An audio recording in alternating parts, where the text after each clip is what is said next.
ഇവിടെ കാക്കിയിട്ട് നിൽക്കുന്ന പോലീസുകാർ കരുതുന്നത് നല്ലതാണ്.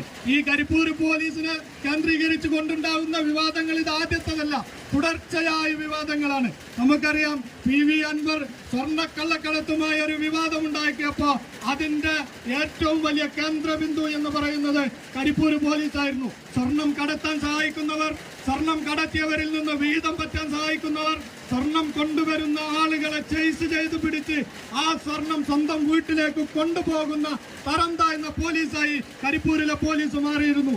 ആ സാഹചര്യം മാറി, ആ വിഷയങ്ങൾ മാറിയപ്പോഴാണ് ഇപ്പോൾ നേരത്തെ ഇവിടെ സൂചിപ്പിച്ചതുപോലെ UDF ഗവൺമെന്റ് അധികാരത്തിൽ വന്നപ്പോ കേരളത്തിലെ ലഹരി മാഫിയ പിടിച്ചു കെട്ടാൻ വേണ്ടിയിട്ട് തൂഫാൻ എന്ന പേരിൽ ലഹരിക്കെതിരെ ഒരു പോരാട്ടം ശക്തമാക്കിയപ്പോ കേരളത്തിലെ എല്ലാ പോലീസ് സ്റ്റേഷനുകളിലും കേന്ദ്രീകരിച്ച് തൂഫാൻ നടക്കുമ്പോ ഈ കരിപ്പൂർ പോലീസ് സ്റ്റേഷനിൽ ലഹരി കടത്താൻ സഹായിച്ച, ലഹരിയുടെ കാരിയറായി പ്രവർത്തിച്ചതിന്റെ പേരിൽ 3 പോലീസുകാരെ ഇവിടെ നിന്ന് സസ്പെൻഡ് ചെയ്യുന്ന സാഹചര്യം ഉണ്ടായി.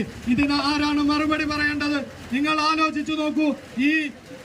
ഇപ്പോ പുതിയൊരു വിവാദം ഇവിടെ ഉയർന്നു വന്നത്, ഈ പാവപ്പെട്ട ആളുകൾ, സാധാരണക്കാരായ ആളുകൾ അവരുടെ മുന്നിൽ വീണ് കിടക്കുന്ന സ്വർണ്ണാഭരണം അല്ലെങ്കിൽ പണം അത് ഏറ്റവും വിശ്വാസയോഗ്യമായ രൂപത്തിൽ ഒരു കേന്ദ്രത്തിൽ ഏൽപ്പിക്കണം എന്ന ഉദ്ദേശത്തോടു കൂടി ഇവിടെ കാക്കിയിട്ട് നീതി പാലിക്കുമെന്ന് വിശ്വസിക്കുന്ന പോലീസുകാരന്റെ മുമ്പിലേക്ക് ഇത് കൊണ്ടുപോയി കൊടുക്കുമ്പോ ആ പോലീസ് ആ സ്വർണം അടിച്ചു മാറ്റിയിരിക്കുന്നു എന്ന് പറയുമ്പോൾ ഇതിലേറെ ലജ്ജാകരമായ ഒരു സാഹചര്യം ഇവിടെ ഇല്ല. പക്ഷെ ഒരു കാര്യം പറയാതിരിക്കാൻ വയ്യ, നിലവിൽ ഇവിടെ പ്രവർത്തിക്കുന്ന CI ഉൾപ്പെടെയുള്ള പോലീസുകാരുടെ നിതാന്തമായ ജാഗ്രതയുടെ ഫലമാണ് ഈ കേസ് പുറത്തു വന്നത് എന്നും കൂടി മുസ്ലിം യൂത്ത് ലീഗിന് പറയാതിരിക്കാൻ നിർവാഹമില്ല. ഇവിടെ നിന്ന് കട്ടുകൊണ്ടുപോയ സ്വർണം കരിപ്പൂർ പോലീസ് സ്റ്റേഷനിൽ തിരികെ എത്തിക്കുന്നത് വരെ യൂത്ത് ലീഗ് ഈ മണ്ണിൽ പോരാട്ട മണ്ണിൽ ഉണ്ടാകുമെന്ന് സൂചിപ്പിക്കുകയാണ്.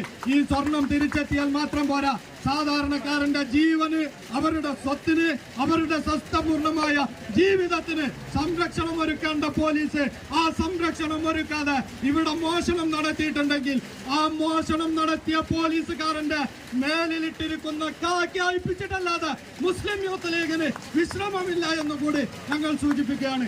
ഇവിടെ ഒരു മേലുദ്യോഗസ്ഥന്റെ പേരിലാണ്, പഴയ CIയുടെ പേരിലാണ് ഇവരെല്ലാ കുറ്റവും ചാർത്തുന്നത്. പക്ഷെ ഒരു കാര്യം ഞങ്ങൾക്കറിയാം, അത് പഴയ CI മാത്രമൊന്നുമല്ല. ഇവിടെ സ്വർണം സൂക്ഷിച്ചു വെച്ചിട്ടുണ്ടെങ്കിൽ അതിനൊരു കസ്റ്റോഡിയനും ഉണ്ടാവും, അതിന് ജോയിന്റ് കസ്റ്റോഡിയനും ഉണ്ടാവും. ആ ജോയിന്റ് കസ്റ്റോഡിയനും കൂടി അറിഞ്ഞിട്ടായിരിക്കും ഈ സ്വർണം കട്ടുകൊണ്ടുപോയത് എന്നുള്ളത് കൊണ്ട് തന്നെ ഇതിലാരൊക്കെ പങ്കാളികളായിട്ടുണ്ടോ ആ ആളുകളെ മുഴുവൻ നിയമത്തിന്റെ മുന്നിൽ കൊണ്ടുവരുന്നത് വരെ മുസ്ലിം യൂത്ത് ലീഗ് ഈ പോരാട്ട ഭൂമിയിൽ ഉണ്ടാകുമെന്ന് സൂചിപ്പിച്ചുകൊണ്ട് ഈ കൊടും മഴയത്തും ഈ